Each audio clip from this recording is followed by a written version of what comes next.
I confess, even though there are countless books on parenting and motherhood, I didn't read a single one of them before my kids were born, and I was totally unprepared.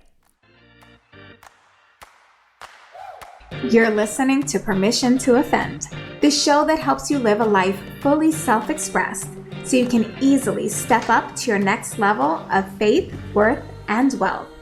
Each week, I show you how to stand up, speak up, and own your power without worrying about being judged or offending others. I'm your host, Rachel Luna, and it's time to get offensive. Let's go.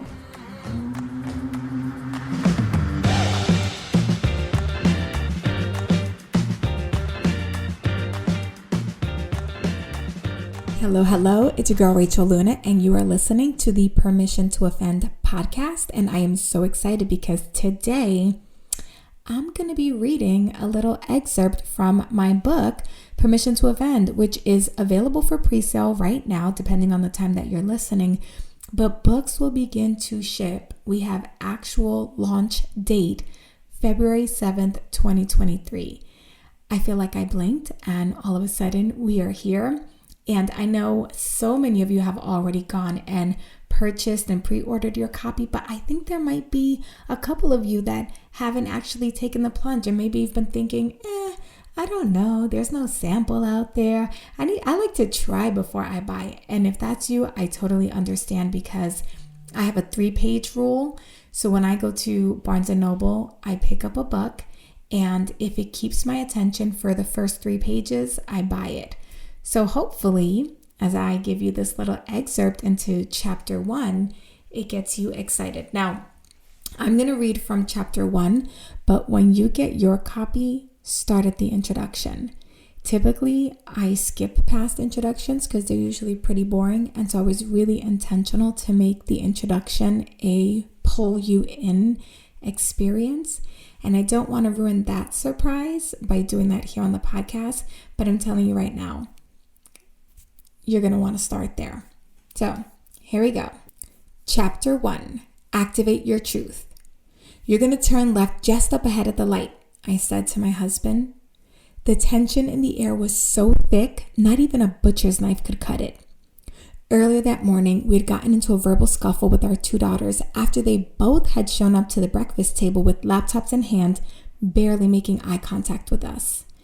I confess, even though there are countless books on parenting and motherhood, I didn't read a single one of them before my kids were born, and I was totally unprepared. After having suffered several miscarriages, I just always assumed I'd be so grateful to have children at all that I would cherish even the most difficult challenges of raising tiny humans. Well, that was a big fat fail of an assumption. I'm sure one day I'll look back and miss the sass and attitude from these kids, but on this particular morning, no one was cherishing anything. In fact, I was silently praying to be different from my mom, because if I had come to the table the way my girls had, there would have been a big fuacata. That's Puerto Rican for a smackdown. Nevertheless, I rose above and did my best to be a gentle, respectful parent. Apparently, that's a thing now, and I'm out here on these streets trying to break generational childhood trauma. The problem I've had to navigate throughout my life is that I'm a burden bearer, which means I'm highly sensitive to other people's energy and emotions. So the attitude these kids were dropping was creating all sorts of tension that morning, and I needed to lighten the mood. That's when I suggested we all get out of the house and check out a local fair. But this idea didn't go over very well with my kids, who were annoyed at the thought of spending a day unattached to their computers.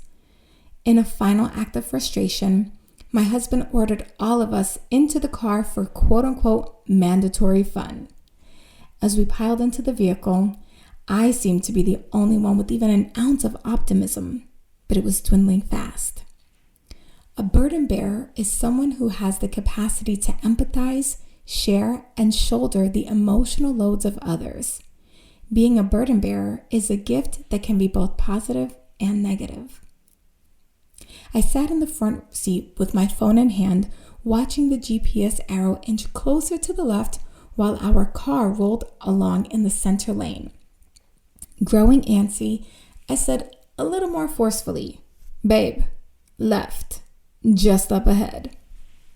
Radio silence. No acknowledgement whatsoever from my husband. It was fine if he didn't feel like talking to me, but our vehicle hadn't moved an inch toward the left. We were going to miss the turn. Trying my hardest not to lose my cool, I gave one final yet stern effort. "The GPS says we need to turn left here." All the muscles in my neck were working overtime as I tried hard not to break with my positive attitude. Nothing, not a single utterance, no movement of the steering wheel or acknowledging anything I had just said. And that, my friend, is when I lost it. "Why do you do this? I know you hear me." I was so pissed that I can't be 100% certain if my husband acknowledged me or not. But I do remember yelling, "You know what? Forget it. Let's just go home." He jerked the wheel, cutting off the car behind us, whipped my silver Honda Accord around, and stepped on the gas toward our home. "Oh, so now you want to turn left?" I began cursing my husband out of my head. "You should have heard me. Ooh, I told him all about himself.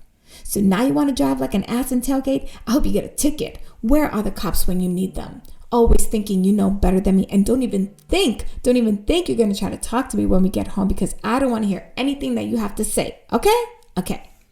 Mind you, I said none of that. I just sat quietly in the car. I'm surprised my tongue wasn't bleeding as I bit down to stay silent. In my mind, I was alternating between cursing him out and praying for God to give me peace and the patience to keep my mouth shut. When we pulled into our driveway about 15 minutes later, I got out of the car, passive-aggressively slammed my door shut, and called my girls to follow me into the house. Rather than joining us, my husband peeled out of the driveway to go who knows where. This was a common practice for us both. Driving to clear our heads is our default, so I wasn't surprised or concerned when he left. If anything, I felt relieved. You know that feeling?